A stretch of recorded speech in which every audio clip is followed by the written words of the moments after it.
Yeah, good morning, everyone. Good morning, Jeevna, Rishabh.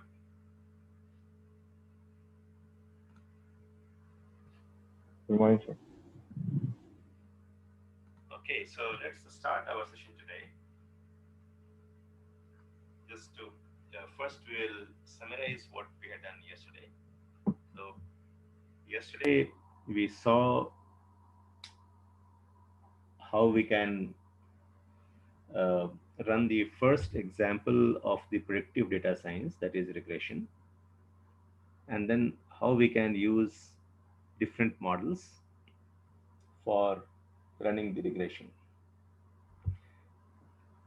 We were discussing this in the context that as a data scientist, when the data is given to you, the objective is defined for you, then we need to experiment with different models and see that which is the model which is the most appropriate for a given data set.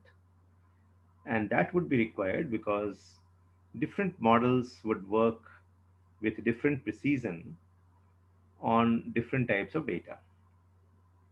So maybe today you find that linear regression is working very well and giving you a satisfactory result for one data set.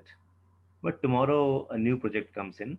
Tomorrow you start working on another project in another context with another data set, and you would find that maybe linear regression is not giving you the right kind of result, and therefore you may have to go for some other model. So in the first stage, we saw that how the improvement could be improved by making a change in the data itself. And when we're saying making a change in the data, we are not trying to introduce anything new, but we are trying to see that whether the data can be presented in a different way without introducing anything new to the data. For example, if we remove some of the outliers, would there be a change in the performance? If we remove the data columns or the features which are highly correlated, will the performance improve? Also, after doing the scaling, does the performance improve? So these are the techniques which you have in the hand. So we perform it in two stages and in many cases iteratively. And what I mean by iteratively is that first we do the data cleansing part, then we run the various algorithms which we tried out yesterday. For example, linear regression, decision tree, random forest, and the other type of models that we'll try out. Then, having identified some model which works well, then we can go and work on the data itself. For example, we could do scaling and run the same model again. We could remove the outliers and run the same model again. We could remove the highly collinear data and then run the same model again and see that which combination of the data and the model gives you the best result. It also means that as a data scientist, your job is going to be iterative in nature. You should be willing to experiment with different models, experiment with different data, experiment with different features, and see that which one gives you the right result. Not that it is a trial and error process. So, if we do that, you may ask the question that in data science, are we really doing a trial and error method, or is there a science behind it? Because the moment we say data science, and on the other hand, what we appear to be doing is trial and error. So yes, some trial and error is definitely required because the data that you receive, what is the underlying structure and whether there is a pattern or not, which we are trying to identify and how well we identify those patterns. That is what the data scientist is doing. And that pattern cannot be uncovered, that pattern cannot be uh, discovered, or the underlying structure which is there in the data, it cannot be understood in the first go. So we have several tools We experiment with all these tools and see that which one actually works best. Now, most of the computations, the algorithms are already there. We need to know that which libraries would actually uh, make it possible, which libraries have what functionalities, which classes from the libraries we invoke, which functions do we use. So that is what you need to learn. But yes, even though it is a science, some trial and error would be required, because even the scientists in the lab, they do several experiments, isn't it? Even in your own science labs, you would have done a lot of experiments. Similarly, a data scientist does a lot of experiment, but the tools of experimentation for you is going to be different. The tools of experiment for you is data and the algorithms. So you take the data, then we massage the data, we do the data wrangling, we do the data munging. uh, Different types of operations without distorting the data is possible. So those are one set of tools. Then you will take up different set of tools, which is the experimenting with different types of uh, models. So even within the regression, we have different models available and we can experiment with that. Now, since we are uh, doing regression as the first algorithm, and let's also go back to under what circumstances we use regression in the first place. So regression, we have seen that where the output could be a continuous variable, and the output either could be a continuous data or it could be what we call as the categorical data. So for example, if I want to classify that whether a customer who is coming to an e-commerce website like Amazon, how likely he is, so whether he is going to buy a given product or not, in that case, we are just interested in the answering the question in yes or no. So whether he is a potential buyer or not, the system would be able, so that becomes a binary classification. It means that the answer would be yes or no. Whereas if you're trying to estimate the price of a house, then the answer is not yes or no. The answer is that the price of the house could be anything. It could be 100,000, it could be 100,001 point something. So our estimation would be on a continuous scale. And therefore, wherever our output is going to be on a continuous scale, we use regression. Wherever the answer is going to be categorical, it means that the answer could be one of the predefined data. It could be yes or no, or it could be that classify the customer into uh, good, bad, or most likely to buy, likely to buy, not likely to buy. If you want to categorize them into more than two categories, but still the categories are known, it cannot take the infinite number of values. In that case, we'll go for the classification algorithm, which we will study after we have finished regression.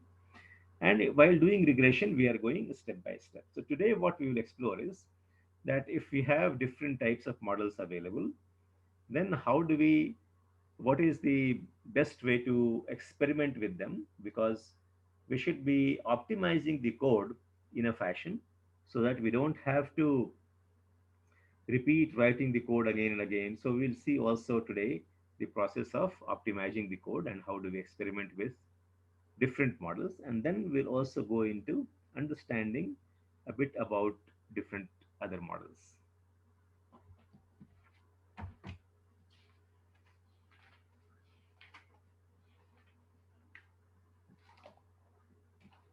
But before we proceed, if there is any question from your end from the previous sessions, or if you would like me to re-emphasize or repeat a few things from the previous discussion, then let me know.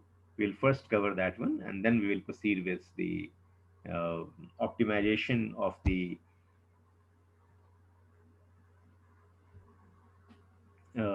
how do we optimize the code. We'll take up that. So, any questions from the previous sessions?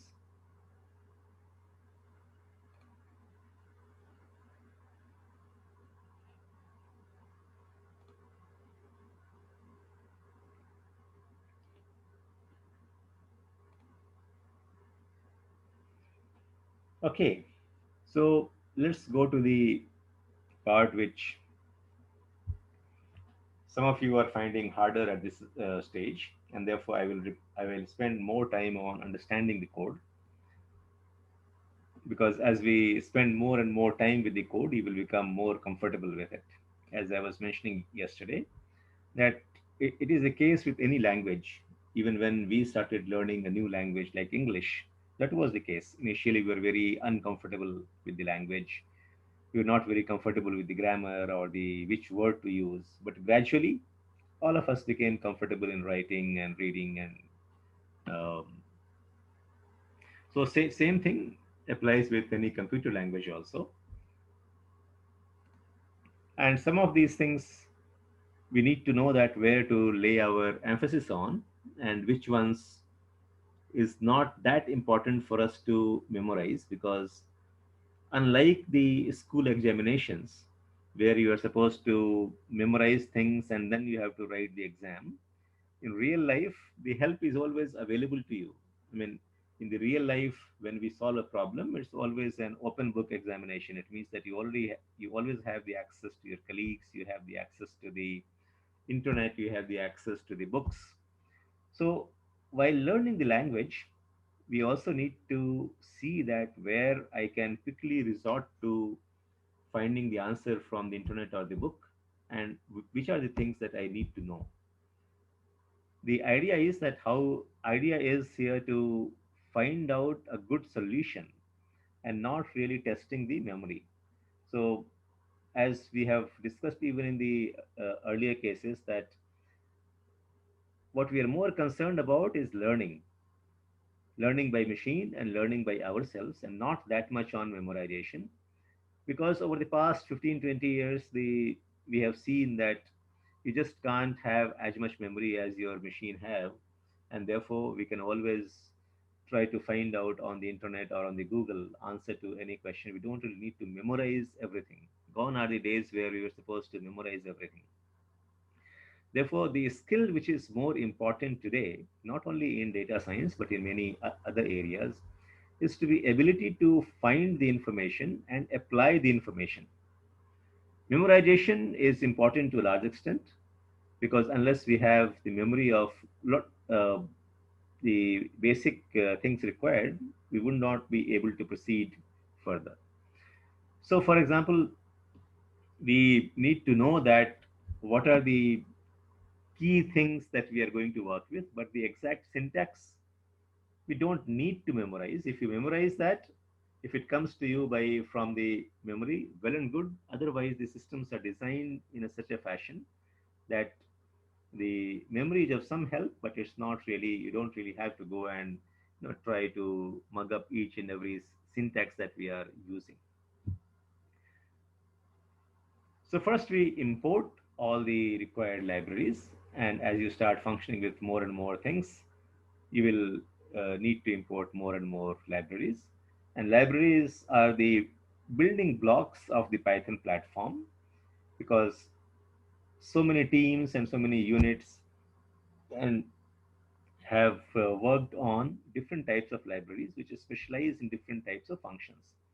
So you have the NumPy for numeric computation, you have the pandas for computation on a data frame. So two-dimensional arrays computation, pandas is very efficient. Then we have the sklearn for machine learning. We'll have the TensorFlow for machine learning. You have the Seaborn and the Matplotlib for visualization. So these are the libraries that we should be knowing. And then as we go into different types of modeling, you will see that some of these are relevant in one context and some other thing would be relevant in another context. So we have imported the libraries. Then we are reading the file. So now different types of files you can read. You can read a CSV file and all those things we have done earlier. Even the non-structured data, we can read the file from the internet for the natural language processing. We can read the images. Right now, we are reading the housing data file. Now, having read the file, all of you are now fairly familiar with what this data contains, and therefore the in today's session I'm not going into understanding the data because all of you are aware till now that what does this housing data set contain. So before we go for the regression logic, the two things given this data set, two things we must do, because there is one feature which is non-numeric, that is the ocean proximity, and our machine learning algorithms will not process the non-numeric data. So we need to convert that into numeric data. And while converting numeric data again, I am repeating this process because that is also a very important step to identify that whether your non-numeric data is ordinal or is it nominal. So ordinal means that it has, even though it is non-numeric, it has an order inbuilt into the data. Like if we are having the rating of a product, which could be very good, good, average, bad, very bad. So here there is an inbuilt hierarchy. So I may give uh, a code of say 5 for very good, 4 for good, and so on. And in those cases, wherever we have the hierarchy in the data, wherever we have an order in the data, we can do what is called as the label encoding. It means that in the same, uh, we can just retain one column and replace these non-numeric data into a numeric data. But wherever there is no order there, if we put, say, a code 5 for inland and code 4 for island and code 3 for nearby, the system will perceive as if there is an order because the number 5 is higher than number 4 and number 4 is higher than 0 or 1, whatever code you want to give. The system will automatically perceive that there is a hierarchy, and say if we have given 5 code for inland, then it will assume that inland has a higher weightage because all of these are numbers and 5 is a bigger number than 0 or bigger number than 2. To avoid that problem of the inherent ordering and giving a higher weightage, another technique is used, what is called as the one hot encoding. It means that we'll find out all the values which is there in the ocean proximity and create one new column for each of these. And if it was inland, then we put a value of 1 there and everything else will become 0. So that's the one hot encoding process. Fortunately, we don't have to write a long code for that. We can just use the get dummies function from pandas. So we call the pandas library, we call the get dummies function, and then we give the list of the columns or list of the features where we want to do the one hot encoding. So here for ocean proximity, so it will go into the ocean proximity field, find out all the different values that the ocean proximity column contains. Then it will create one new column for each one and then assign the value 0 or 1. And after that, it will store this into another data frame, which we store by giving some variable name. So it will create a data frame which will have this 0 or 1 value. And then if you want to bring that into our original data frame, we just do a concatenation. So one hot is a data frame which only contains this 0, 1 value. So if you want to,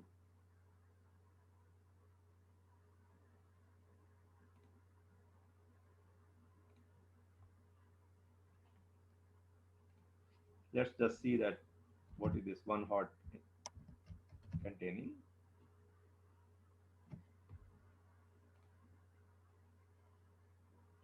So if you see, one hot has just done the one hot encoding of the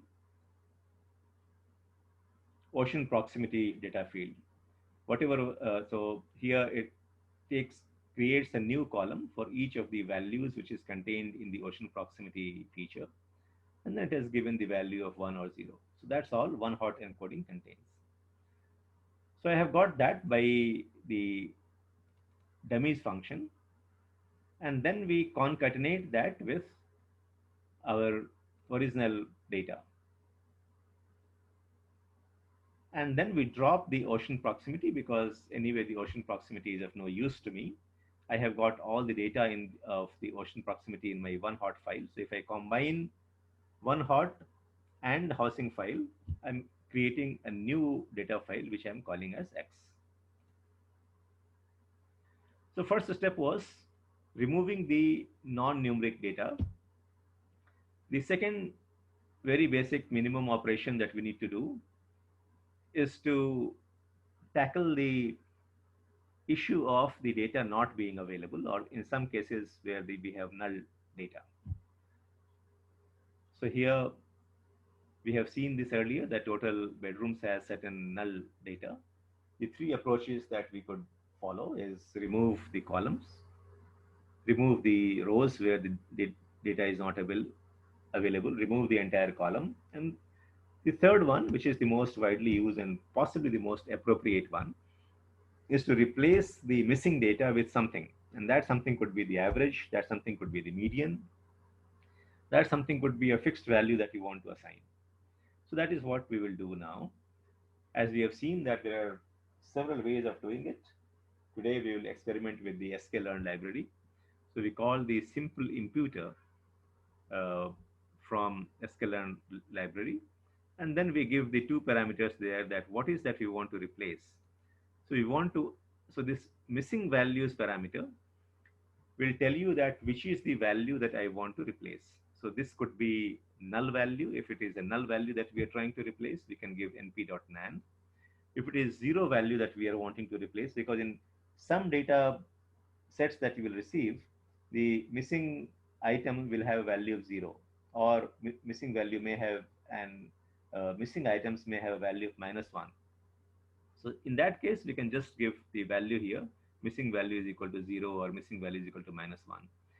The system would identify with this that which data do I need to replace. And then the second one is, what do you want to replace it with? So whether I want to replace that with a median or mode or a fixed number or anything else that you want to replace with, that is what we need to feed here. So it will take out now the median, and it will find out wherever we have null value, and that null value would be replaced by the median. That is what the simple imputer does. So as we have seen in many cases earlier, and we should be familiar with that now and more confident to start using that, is that we first instantiate that, and then from that instantiate on that object, we can call different functions. So first we call the simple imputer, we create an object, and then on that object, I call the fit transform function. And for that fit transform function, it will require some input or the parameter. That is what we are giving x. And this x will now, at this point of time, this x will have the value of whatever we had done in the previous cell. So now my x is containing the original data plus the one hot encoding minus the ocean proximity, because the ocean proximity we have dropped. So now on this x, it will go and find out all the missing values and then replace that with the median of that particular column. Now we also need to understand that what each of these functions would return, what would be the return value. So what the simple imputer would return to you would be an array. And since we want to deal with, or I want to keep the data in the structure of a pandas data frame, which gives me the provision to give see things with a column name and in the Excel kind of structure. And I have got an array which will not have these column names. And therefore, what I do is that before it is transformed, I retain the column names to a variable, because now when I run the fit transform function, those column names would be lost. So I store those column names to some variable. And after I have got the output of the fit transform function, which will have imputed all the uh, missing data with the median, then I again convert this into a data frame. So all this, if you see, these are not really a must step. whatever I am doing here, these steps are not really must. You could still operate with the arrays for our uh, algorithms. So if you want to run regression, I don't really have to do these two steps. I don't have to convert back into data frame because the machine learning algorithms will run very well on just the arrays. But for our own simplicity, to be able to see the data, to be able to see different types of information which I have inside the arrays, the pandas provides us a lot of functions. So we will convert it back into pandas. So you have seen the commands for how to convert anything, a list or a dictionary or an array into a data frame. We call the data frame function from pandas. We provide the data set. And here, since I want to replace these names, I'm giving here columns is equal to column names. After this, if I see the file, now this is what my data frame looks like. If you see here, the total bedrooms, now that has been replaced. So I have performed the very basic function of removing the non-numeric data and handling the null data. Okay. Having done these two things, I am set to run the algorithms. And then we will see that whether we need to do further modification of the data as we have seen earlier, removing the outliers, the scaling, removing the collinear data. Those things could still be done. But just to proceed with the algorithms, we'll do that. So now that we have the data, now the third step is segregate the features and the labels, because the entire regression process is about finding the relationship between the x values and the y values. So x is the predictor value and y is the prediction variable. It means that we are trying to find out the value of y by giving the different values of x as the input. So here the all these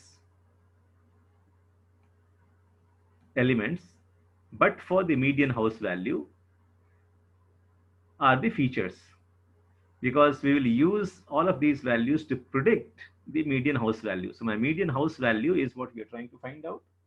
That is my prediction variable, or that is my label. So the first step is that we segregate the labels if the data structure is given in that format. In many cases, you will have the data structure already segregated, where the prediction variable is in one data set, and your x values or the labels, x values or the features are in another data set. So in that case, we don't really have to perform this function. But if we have the data set in this way, then first thing I do is that I now bifurcate my data set into features and labels. Now we are repeating this several times because this is really the very foundation of the process that we will follow.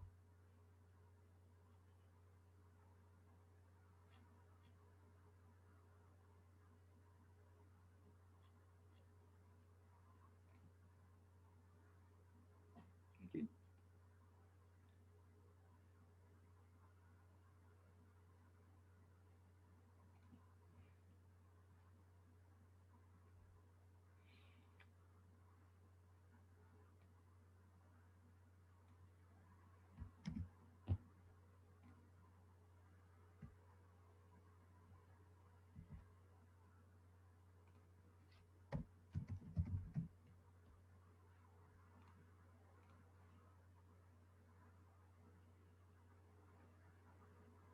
So it says that median house value not found,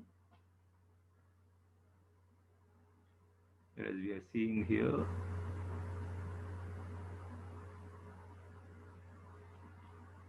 Okay.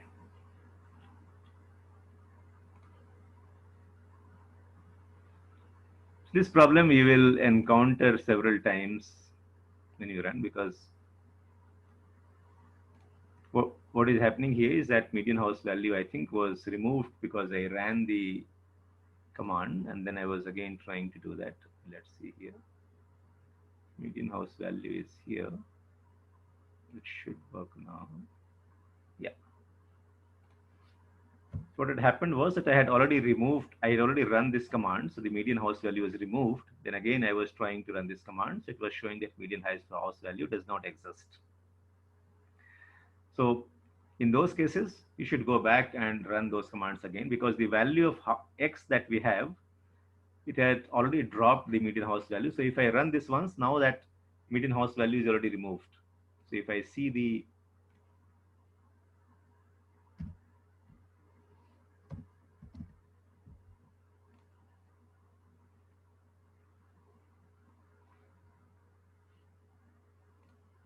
So now if you see, the median house value is not there, or let me put info here so that it is shown in a concise fashion. So as we show here, it does not have the median house value. Now if I want to run this command again, it will show the error. This is the error we were getting earlier, that median house value is not available. So once you have this kind of problem, which may occur once in a while, you just go back and run those commands again in the given sequence. So I get the data again. Then I run the rest of the command in a sequence, and then that problem will go away. So since we are running the commands cell by cell here, that problem we will encounter several times when you are doing the experimentation.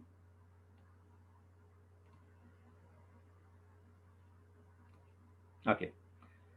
So after having segregated the data into X and Y, then we split that data. And for splitting that data, rationale for splitting, we have understood that we bifurcate the data into training set and testing set.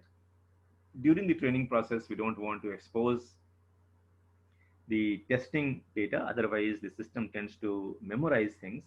And the test of the efficacy of our models is that whether it is able to make prediction on the data which it has not seen. Because in the real life, the test of our models lies in when the new data comes in, when a new customer walks in, when the new information about the weather is given to us, when the new house is becoming available for sale, whether we are making the right prediction in that context or not. And therefore, what we do is that we keep away a part of the data from the training process, and say that, okay, now that the model has been trained, now that we are set to make the prediction, first, let's see whether it is making a prediction on the data which was not shown to the algorithms during the training process. If it is able to do a good job, then I am good for taking this model into production, taking this model into real life, taking this model for deployment. That is the main reason that we want to keep away some part of data, and that part of data we call the test data. So we'll have from X and Y, both we keep the testing and training data. So we call the train test split function. We give the files that we want to split, and we give the ratio in which we want to split the files. After that, we get these 4 files. So this particular feature will split the files that we give here, X and Y, into 2. And therefore, if we are giving 2 of these data set, X and Y, then it will give me the 4. It will return me 4 files, which I am storing respectively into train, test, Y train, and Y test. So now I have 4 files to work with, 2 for the features and 2 for the labels, and training and testing for both features and labels. So I have 4 different data sets to work with. So as you can see, that it has split the data 20,640 records into a ratio of 80% and 20% for both X and Y. Okay. Now is the next step, where we say that let's identify the models that we want to work with. So we first identify a linear regression model, and then we see that how do we get that into our notebook. So we import that, and this is these are the libraries that we need to know that from where we are going to import it. Having imported it, we create an instance, and after that, we will call the different functions on this instance to be able to train the model, to be able to predict the model, to be able to find the R square and things like that. So first we import the model and create an instance of it. Okay. So now I want to work with the regression model. I have imported, I have created an instance, and then I've just put a name here because when I print, I also want to print this one. Then I'll skip all these things and then directly come to the training part, which is just a one line command. We have created the instance, we have given the model as the name of the instance, and then we are calling the fit function to train this model. And the fit function expects the training data, both the features and the labels, as the input or as the parameters. So now we will train this model. Now this model has been trained. And what it is showing you here is the different parameters with which the model has been trained. These are the different parameters where, which we could have given apart from, this. So the model has been trained with different parameters. Those parameters would be shown to you. At this point of time, we need to worry ourselves or need to concern ourselves with the key parameters. And later on, as we proceed with our learning, we'll see that what are the other parameters and which are the other parameters that we will be using more often. Many of these parameters you will not be using anytime because those things are very finer tweaks in the model, which we need only in very special circumstances, which are used maybe only 1 out of 100 times to see that what is the impact of those parameters on our model. But there would be certain parameters that we need to know, and we will get familiar with all of these gradually. Okay, so now we have trained this function by calling the uh, we have trained this model by calling the fit function, and then we will make the predictions. So for making the predictions, first I call the predict function.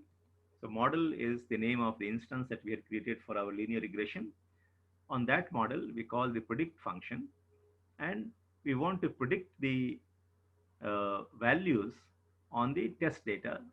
This is the data which was not shown to the model earlier, and it stores that in the predictions array. So what it returns is an array, and that is getting stored in the predictions.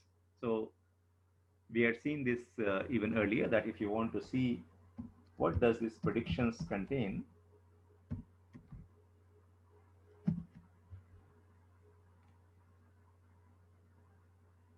this is what it contains.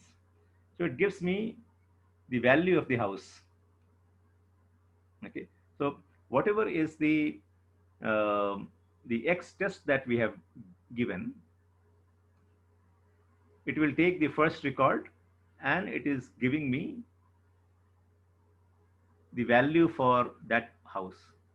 So let's also see what X test contains.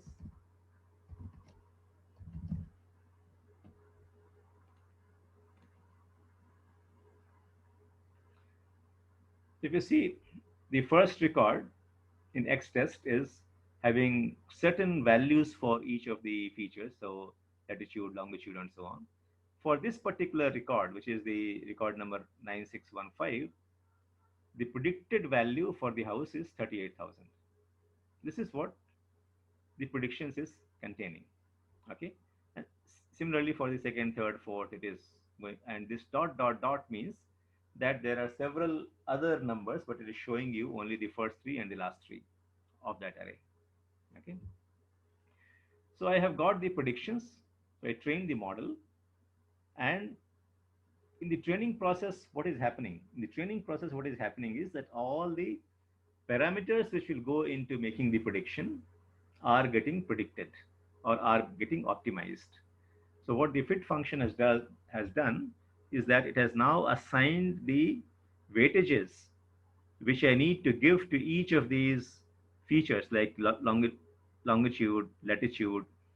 it has already assigned a weightage to that. And what do we mean by weightage? If you remember the formula of the regression earlier, it was y is equal to bx plus c. So it has found out the values of the b's and c's. And since I don't have just one feature, I have several features. So it will find the formula would become b1x1 plus b2x2 plus b3x3 plus c.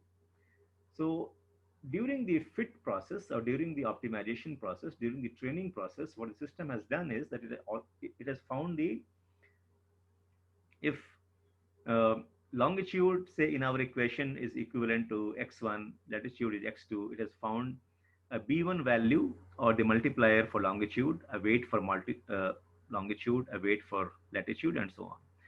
So it is assigning how much weightage should I give to each of these variables. That is already found out in the uh,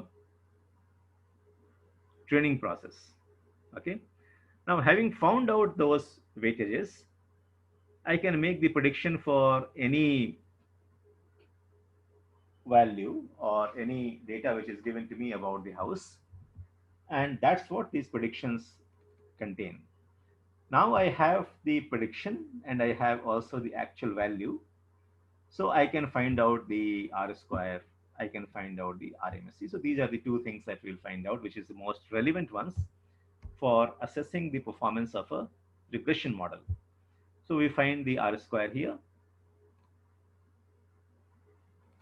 So you find the R square by calling the score function. So on the model, we call the score function and provide the x test and y test. That is what will give me the R squared. And then we call the mean squared error function. And for that, we need to import another library and we provide the y test and the predictions. So these predictions that we had computed, and then I get the RMSE. And after that, I just print that the model run was the linear regression model. The R squared value is 0.6275 and RMSE is 69613.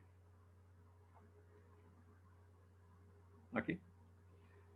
So this is the process we can repeat now for the different models that we are trying to find. So there are several models available for regression. We did our first experimentation with the linear regression. If you want to run the decision tree model, then I create an instance of the decision tree model. So I import decision tree, make an instance, create an instance of that, and then we are, so now if we call the fit function on model, so if you see, since I have run this cell, now the variable model is an instance of the decision tree regressor. Earlier, it was an instance of the linear regression model, but now since I have run this cell and I've given the same model name, I've given the same variable name, the earlier variable has been overwritten. So now this model is actually an instance of the decision tree regressor. Now I could have given a different name, but since I want to reuse the fit and the prediction function, and rather than going and changing the variable name every time, I'm using the same variable name. But it is important to understand that once I run this cell, now this model variable is an instance of the decision tree regressor. And therefore, when I call this fit function, it will fit or find the variable based on the decision tree regression algorithms and not the linear regression. So if I do it here, it shows you that now, earlier it was showing you linear regression. Now it is showing you that this is an instance of the decision tree regressor, and these are the different parameters that we can define. So as I mentioned, that different types of algorithms, you can have different types of parameters. How to understand that which parameter should be used or which can be used and what happens because of that, we'll gradually understand them. But for the fit function, we will just take the default values of all these parameters. So if you see, all these parameters have some default value or the other. So we'll just take the default values and perform the fit function or train the model with just X train, Y train, and all the default values. So if you don't give the values of each of these parameters, it will take the default value, which is the most commonly used value. So we don't really need to be too much concerned about why we are not defining these parameters which are expected by the decision tree regression model, because we have taken a decision to just go with the default values. So having trained this model, then we'll make the prediction. If you see here, we will take note of these numbers. It is 0.6275. And if I run the prediction now, it will make the prediction based on the decision tree process. And decision tree is giving me a better result. What you would have noticed between in the past 3 sessions is that, and if you're taking a note of these numbers or if you're recalling these numbers, you will see that these numbers are not exactly the same what we found out last time. So when we ran the same decision tree regression yesterday on the same data set, my R squared was not exactly the same. My RMSE was not exactly the same. So the question is that why these numbers differ in every run of the model. Every time that I fit and predict, it is giving me a different number. And let's try to see if in the next run it gives me the same number. So it is 0.6694. Let's see if I run this one, it is giving me the same thing. It may or may not. You see the numbers have changed. Earlier it was 6694. Now my R squared is 6695. It is very close, but not exactly the same. The question would be why it is not the same. Or if I run the entire set again, the number is very different. And we need to understand that why this process is not the same. Because and the answer would be that when we're training this model, there is some randomization involved. If you recall our discussion on the stochastic gradient descent, that how do we find the minima or the maxima? We start with a random place. We start with a random variable, and then we gradually descend towards the minima. And that is the reason why your answer is not going to be the same. Because if you start with some random point, the result might be slightly different. And therefore, in every run, you will find that these answers are somewhat different. It should not be very different, but it would be somewhat different because of the randomization process. Okay. Similarly, we can run rest of the algorithms like that. So for example, if you want to run the k neighbors, we first create an instance of that, and I've named that instance as model again. And therefore, next step again is that we come and fit. It shows me that now the model has been fitted, or the model has been trained on the k neighbor regressor algorithm. So my selected model is k neighbor regressor. It is another kind of regression model. And then I will make the prediction. So these prediction will be based on that model, where we have seen for the last 3 days that this model is not giving me very good result on the housing data set. In some other cases, it may be a very useful model. So now we come to the discussion for today is that I have say 7 or 8 different types of models. Rather than running it one by one, can I see the results which each of these model will give me in one go? Okay, so so if you see, I have created 2 different data sets for you for the easy understanding. One is the step-by-step regression. It means that we go step by step. We first prepare data with the bare minimum requirements, which is I do the one hot encoding and then we do the backfilling. Then after that, we segregate the features and the labels.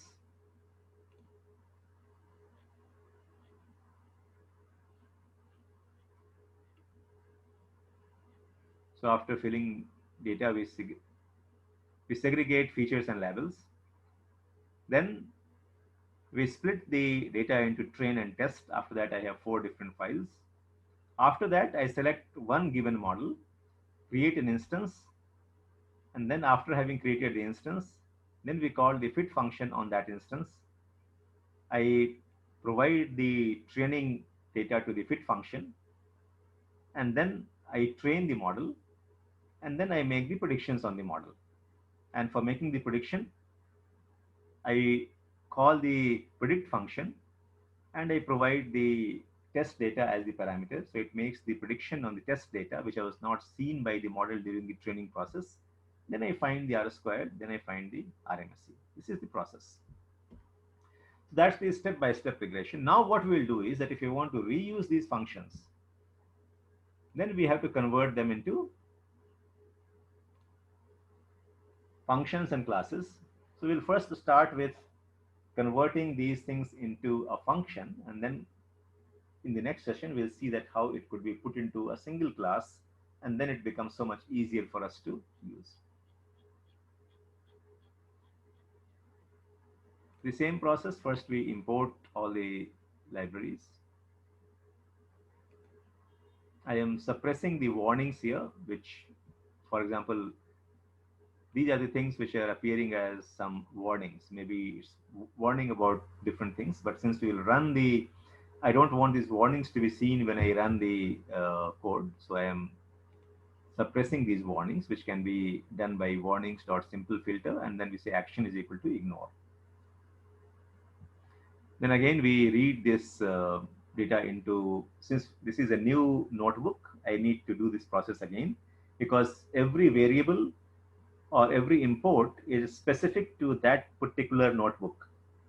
So even though we use several notebooks parallelly, if I have done the imports in the first notebook, those imports will not work in the second one. So no, it is very well understood by you, but just to repeat that all the context of every notebook is different. So we'll have to perform all the actions on different notebooks separately. So we have imported the data set. Now, one hot encoding we had done earlier. The same command I have just put under a function. So defining the function also you have seen now, but just to repeat for the benefit of the people who are new to Python programming, how do we define a function? It starts with def, then we give the function name, and then we give the parameters which will be passed on to this function. So that's the function definition part. Then follows the function body, which will say that what will be performed by that function. That is what, this is the body of the function. And then there is an optional return command, which is after performing all these operations or after performing the operations contained in the body of the function, what is that would be returned back. So when we call the function, it may or may not return some value. So return is an optional parameter, but whenever we give return, the function will end there. So even if you type out something after return x, it will not perform that function. It will go back and return those values and would not perform anything that you write after return function. So what we are saying here is that I will give some data set to this function. Now what we will do is that it will take that data set and it will do the one hot encoding on the ocean proximity. So it will look for the ocean proximity feature, and then it will do the one hot encoding. Similarly for the missing data, so if you see the code is the same, you have to just make 2 or 3 changes. So let's see what was the code for one hot encoding.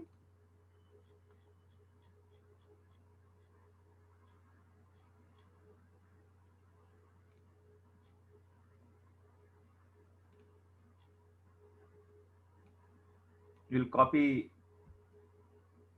this code first.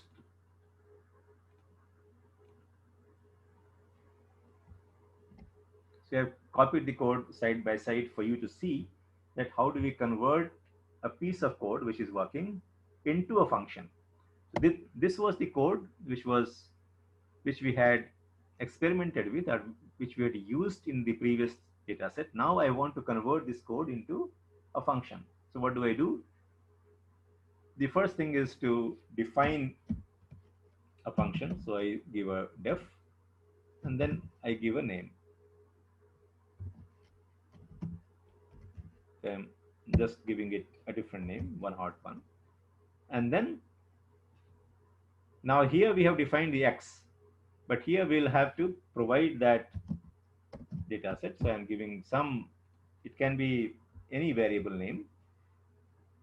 And then I give a colon. So that that creates a function. Now, once we create a function, rest of the body of the code has to be indented. So if you just leave it like that, it will show you an error. So I indent it. So now it is in the proper format. Okay. Now, if you see the data set which will be coming to us for use in this function is now given a name of df. Okay. So we could do two things. Since I have already have this code and we are running this code on say housing, I, I could say here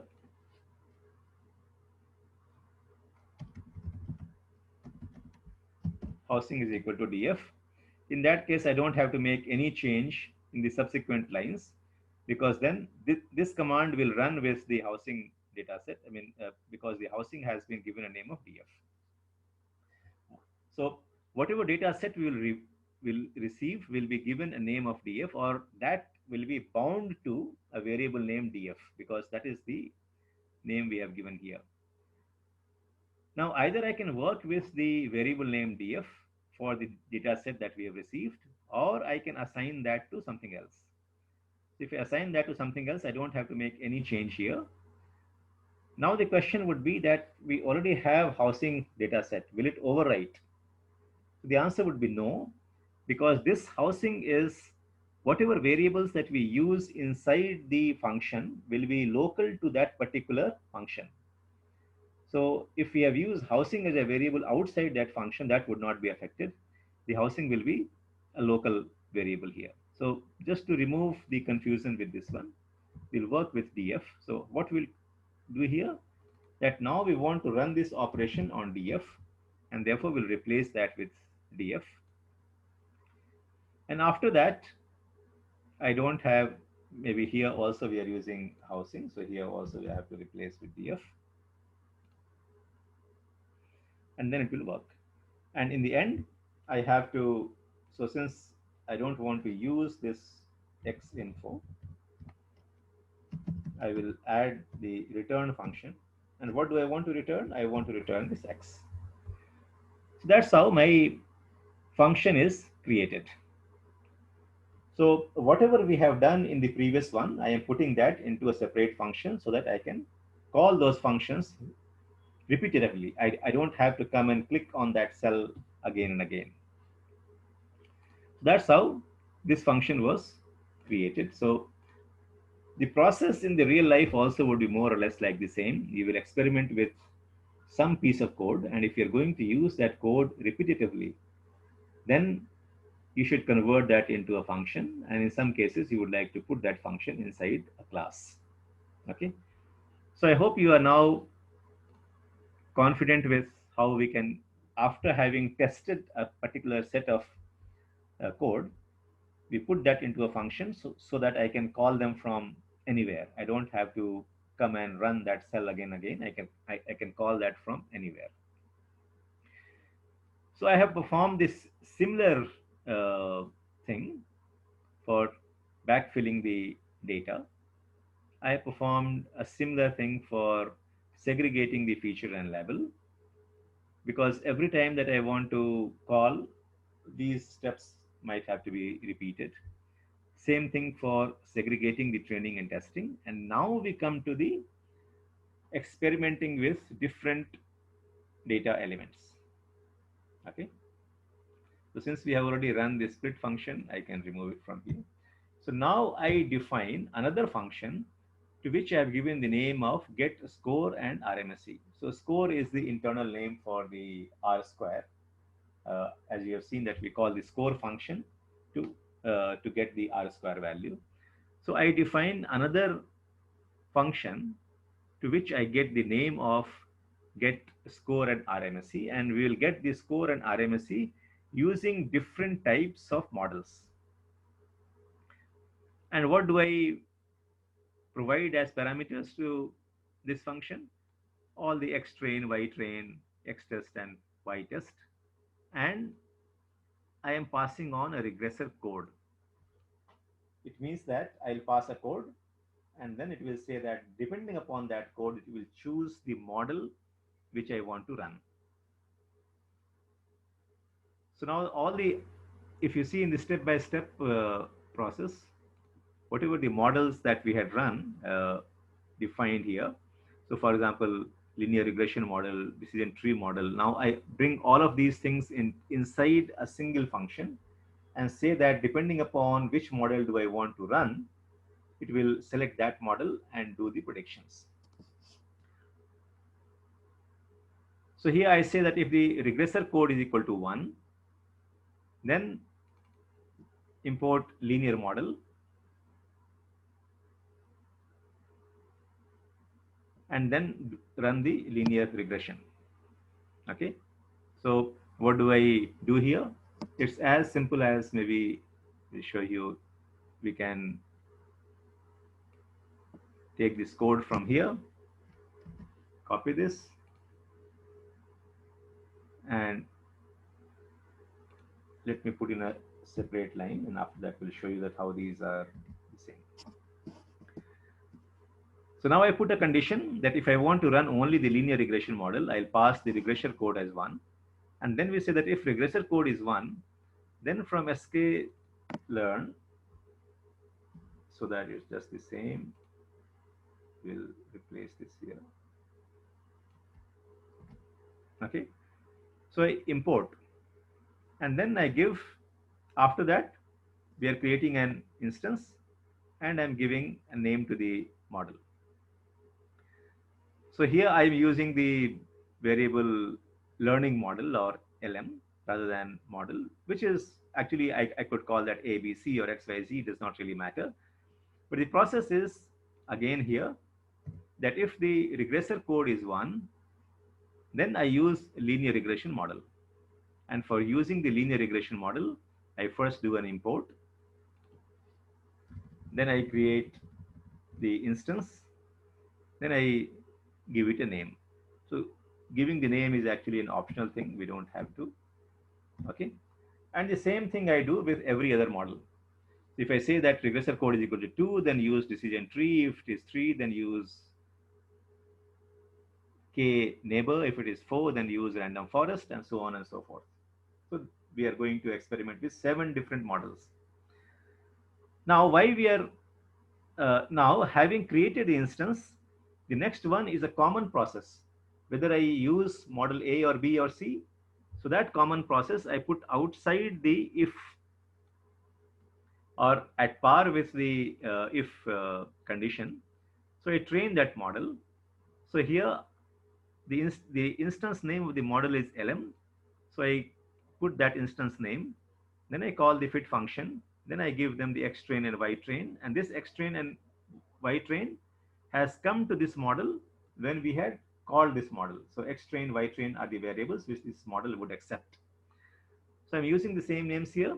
So I'll fit the function and then I do the prediction in the same fashion as we have done. Now I will introduce this concept of the K score or K validation later to you. So I am just suppressing this now.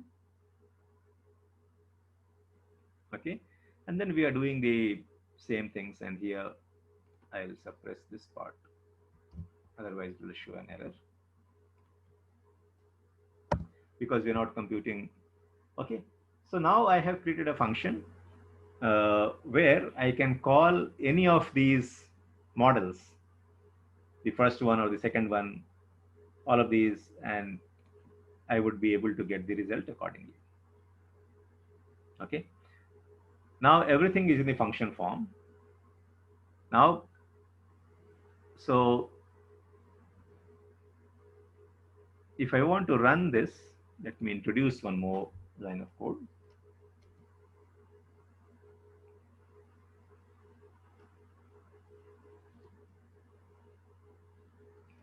So if I say, since this will return some value, I will store those values to some variable. So say when I am calling it, I'm saying here the first one is R square, second one is RMSE, and third one is the name is equal to. So since I will get in return these variables when I call this function, and I just want to store these variables to different names, and this will be get score RMSE. That's the function name, and I have to provide the variables to it. So it is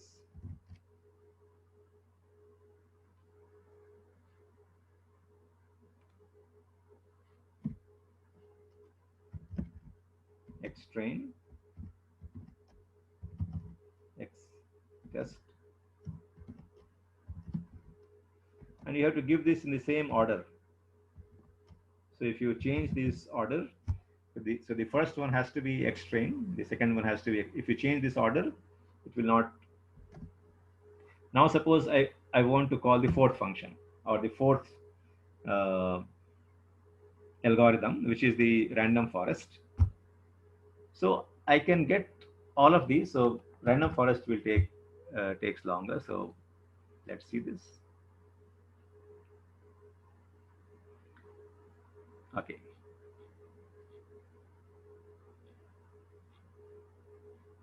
So it says that xtrain is not defined because we have not performed these operations of a splitting. We have just created the function. We have defined the function, but we have not run them. And that's why it is saying that this data is not available. Okay. So first the data preparation part, I have just the function, but I don't have the xtrain, ytrain at this point of time. Okay.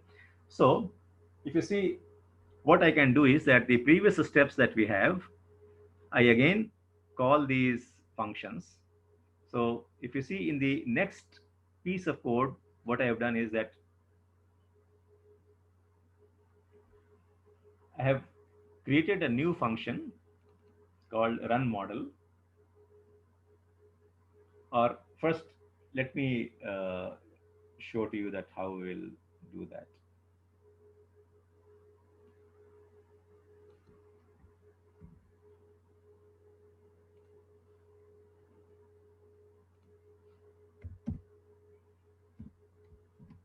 So we have not prepared the data as yet, and that's why it was showing that xtrain is not found. So what we do now is that we have just defined these functions, but we have not called those functions, and therefore I will first call the get one hot, this function, and we will provide this data called the housing data set. Okay. So it will do the one hot encoding.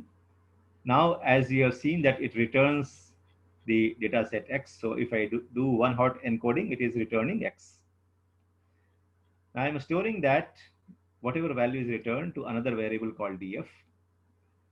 And I call again the fill missing function with the df, and I again store that to df. Then I call the get xy function, which will get me the labels and the uh, features. Then I get two different data set x and y, and then I call the get train test function with that x and y, and then I get xtrain, xtest, ytrain, and ytest, and then I call the get score RMSE function, which will give me the result. Okay. So by creating the function, it becomes much easier for us to operate with. Okay. Now let's run all of these. And then if I run this one, I think it should give me the result. Okay. So now it has given me the result. Let's see what are these values. So I can print here RS, RMSE name.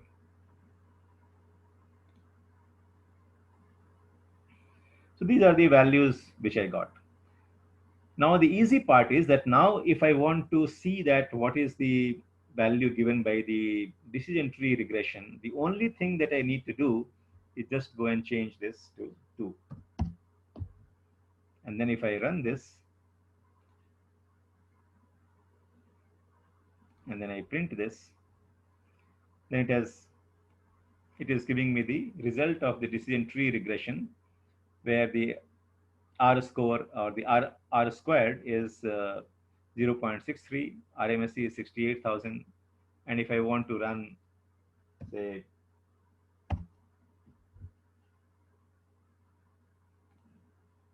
the fourth model, so you see how easy it becomes. I don't have to go cell by cell, run those again, instantiate the model, then fit the model. I can just change the model here, and then if I print it, you will see that now it would be a different model. So it is a random forest model has been run, and that gives me a very good result of 0.83 and so on. That is what we achieve by first testing the code. So the process that you should also be following is that first stage would be that we do the testing of different codes. Then, since I have to experiment with different variations, different set of data and different models, it is much easier for us to create a function and then call the function. Creating a function, once you have a tested code, is not very difficult. Only some changes would be required. You give a definition of the function, and then some variable names will have to be changed. That's it, that we have seen here. Now that we are doing this, I also go to the next stage and say that rather than changing this from 1, 2, 3, 4, if I have 7 models, why should I do this? Can that also be put into a loop? So if I put this command into a for loop and say that do it for 1 to 7, then it should be giving me the result of all of these in one go. So here itself, if I put here for I in range 7, so actually it starts with 1, so we'll say 1 to 8. So I in range 1 to 8,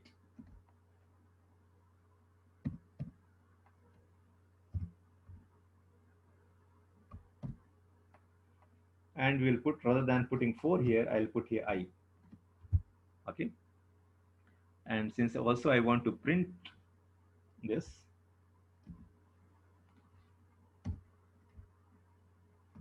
I'll put the print also inside the loop. So I get, so what the system will now do is that it will take the first value in the range, so it will be 1, and then the value of I is 1, so it will call this get score RMSE function with the value 1. It will store to these variables, and then I print these variables, and that's this it will do until from 1 to 8. So all the 7 models that we have, it should run. Let's see what happens. So now I don't even have to go and change that model number from 1 to 7, because in some cases you may like to experiment with several data sets. So now for linear regression, decision tree, all the different models that we have used, it is giving me the results here. So I can compare that in side by side. So this is the power that you will derive by using the functions. And we have seen that now we can get all the results in one go. As same thing I have put here in another function called run models. Okay, so it does the same thing here. Whatever we have done here, it will perform. And now with this one, I can run this with different data sets also. So the same thing I put inside this function, and I have given some more elaborate way to print it, so if you see, rest of the commands are actually uh, printing it here. So since I am not getting the K score, it will not run. Or just let me enable that K score here, and after that we'll go at what this K score does.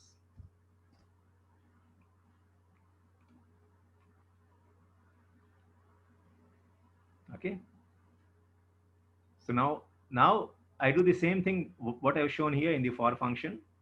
This is also here also I am calling the same for function, and let's see how I am able to get the results in one go. So I have just created this function, then I'll call this function. So I am saying call this run models with the dataset housing and run all the 7 models. So I'm closing this. So now I call the run model function. It means that I want to run all the models at once.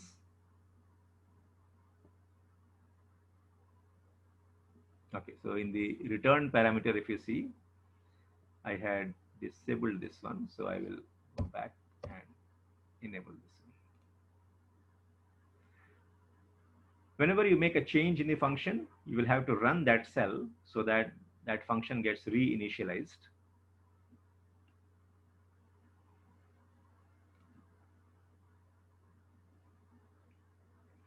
So you see, now it is giving me a result. In addition to whatever I had shown you, I've just given some, beautification on how do we print it. So it is showing you that when I run the linear regression model, the R square value was so much, RMSE was so much. We will come to the explanation of the this fold thing, which is the next thing that we'll study. And the time taken is in milliseconds. It is just 0.7 milliseconds the time taken to run the regression model. And I want you to also notice this, why I have given this time taken here, is that some models will take longer to train, and you will see that the time taken is actually of difference could be many times. So you see the linear regression ran in just 0.7 milliseconds. Decision tree took 0.86 milliseconds. So if you see here itself, the difference is about 11, maybe about 12 times.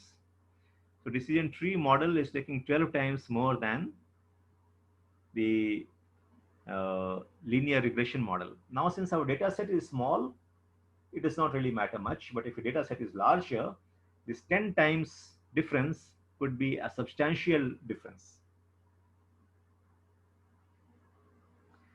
The KNN is also relatively fast, but if you see the random forest, it has taken 50, no, I think this data is in seconds, not milliseconds. Yeah, this data is in actually seconds only. So I'll change this to.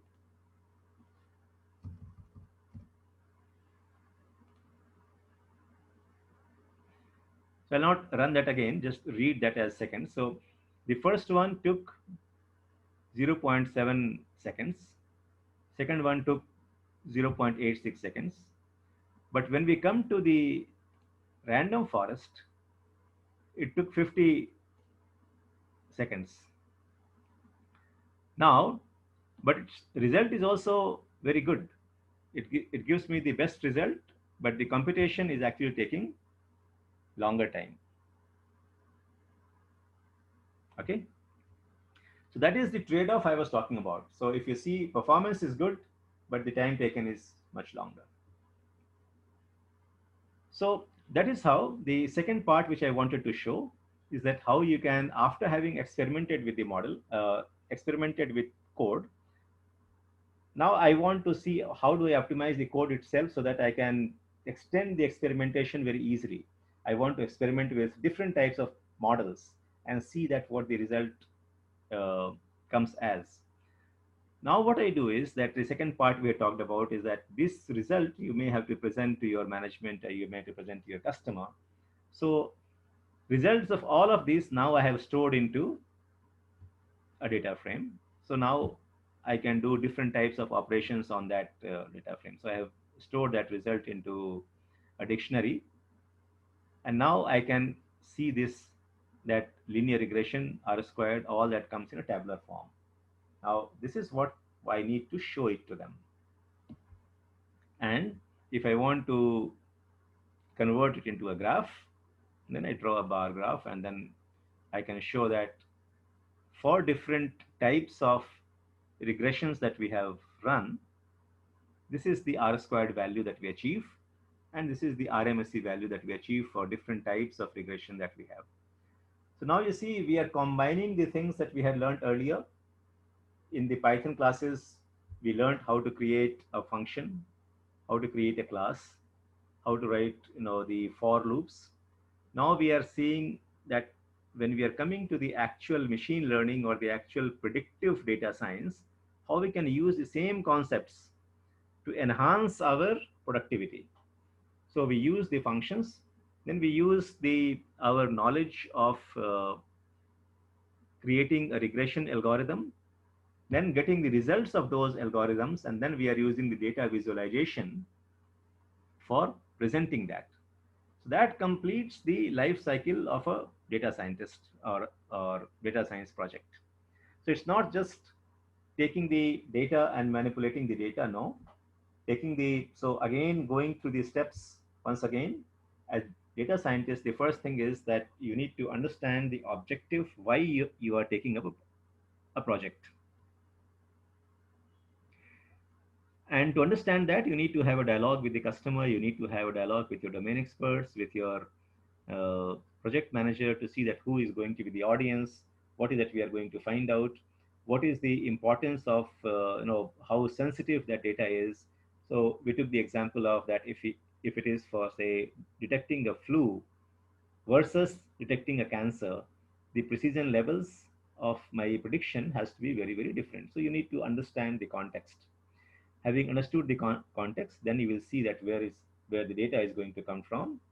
So in some cases, the data may come from the, in a structured fashion from the RDBMS or some other uh, form that customer has been maintaining their data. It could be even Excel sheets, or data could also come from the unstructured sources, like when we would perform certain operations using the natural language process or the images, that data will come in many of the unstructured formats. Does not matter. We'll take that data, then we do the manipulation of data, which is called the data munging and data wrangling, which is for preparation of data. Now, once we prepare the data, then we select the model, we create an instance of the model, then we train the model, then we make the predictions. After having made the predictions, then we present it.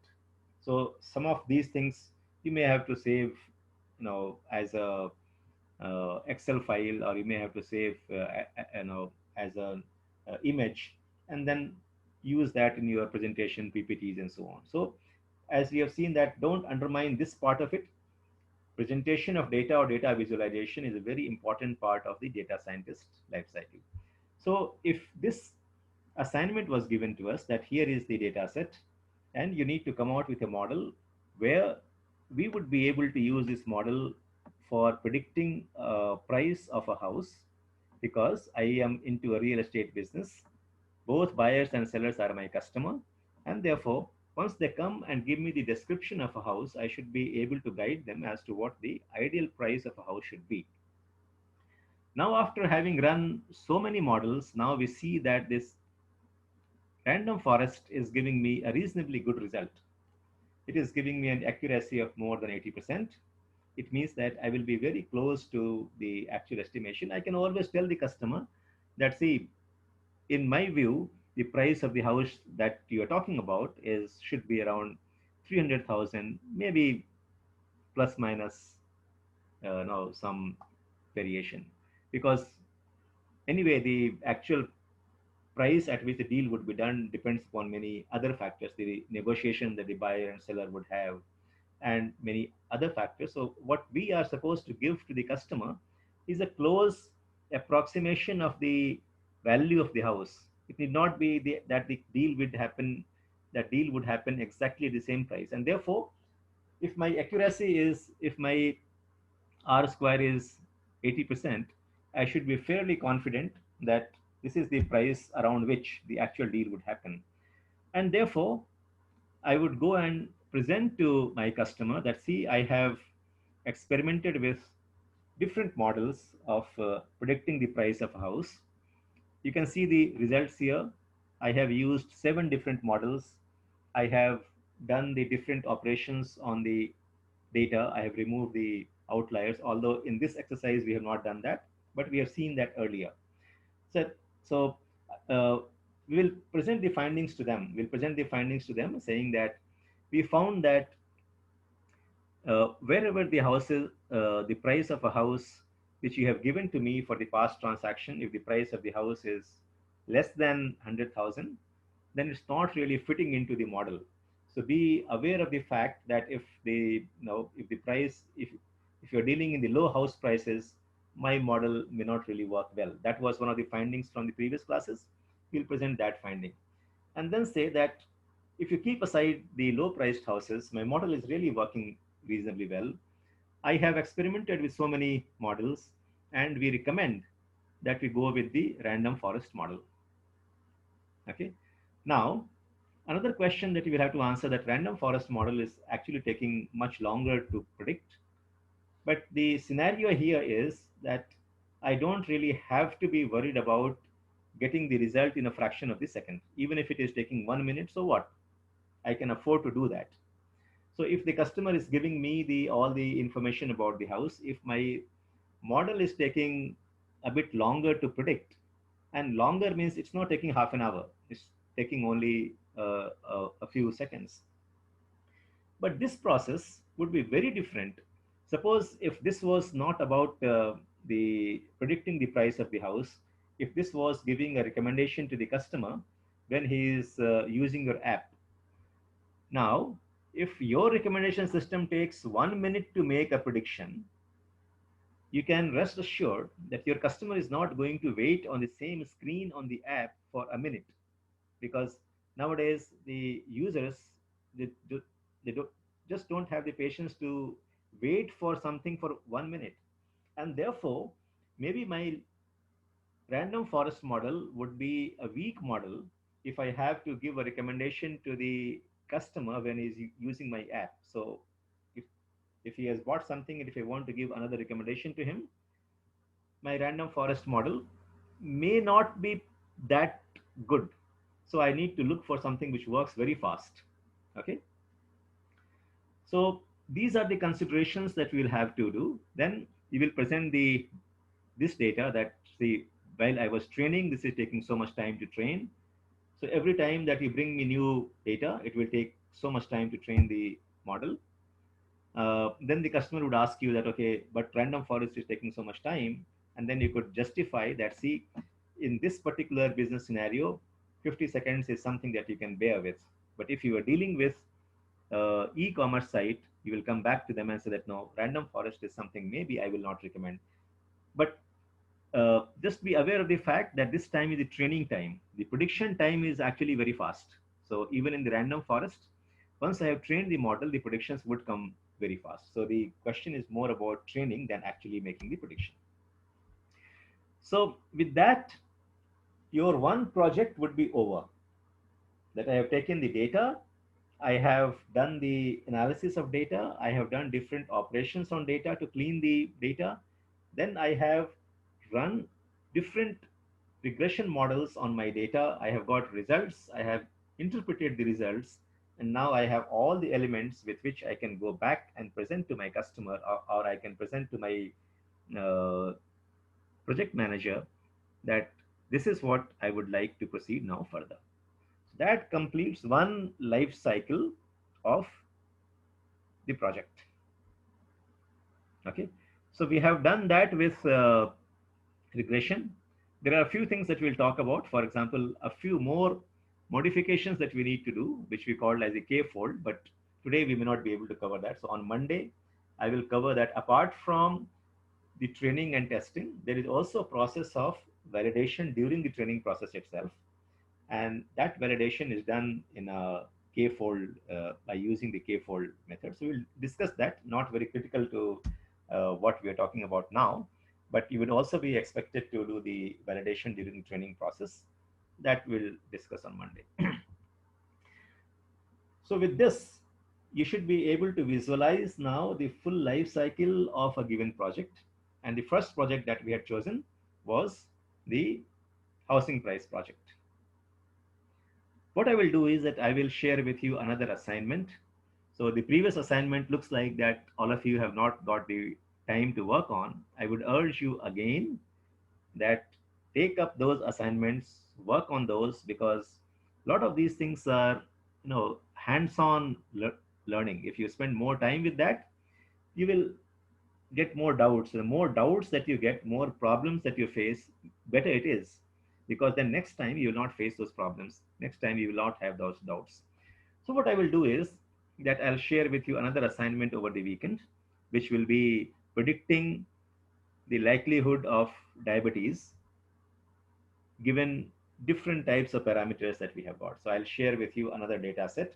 Now you have these two uh, uh, worksheets already with you, one for doing the step-by-step regression. The second one is doing regression with the function. So the next step, what you should be doing is that just take that particular data set and try to run all of these on that data set. So the changes required would be very minimal, but that will also give you a very good exposure to that. If you have already run a regression once, say if you have run a regression project once in your lifetime, the next time that you are going to receive another problem in another context, but requires a regression as the preferred model, then you will see that your life as data scientist has become much easier, because you may have to tweak only a little bit of things. Okay. So try doing that. I'll share with you a diabetes data set, and then you are supposed to predict the likelihood of a person getting a diabetes. So you can use the same framework, but with a different data set. But I would again urge that find the time to go through those assignments, because unless you work hands-on, you will not be, you know, uh, able to proceed beyond a point, because the theory part is very well. Why a company would actually select you in the role of a data scientist would be your practical skills, and that's where I would urge you to, spend half an hour every day on practicing the few things that I'm giving to you. Okay. So let me see if there are any questions. Any questions for today? Otherwise, we'll end the session and then we'll meet again on Monday. So now you have gone through one full life cycle. Now we will start experimenting in the next week with other type of models like classification models. Then we'll start going into very interesting areas of natural language processing and the deep learning. Some of these things are really very interesting to work on. But if you do it yourself, it becomes even more interesting. So you seeing me to do is like, if I am having biryani, you are just seeing me having biryani. But if you taste the biryani yourself, that is a very different thing to do, isn't it? So if you are able to run all these things, you will get a different kind of pleasure and experience rather than you just seeing me doing it. So we'll go into the other types of machine learning models next week. So if there are no questions, then we'll end the session today and we'll meet again on Monday morning.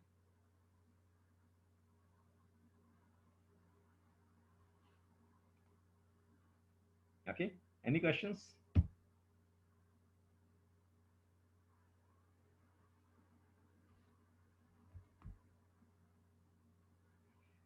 Okay. So we'll end the session today and have a nice weekend, and we'll meet again. And on the weekend, please exercise. I'm, suggesting again and again, you must spend some time on going through the notebooks which is already available to you. So with that, we'll end the session today and see you again Monday morning.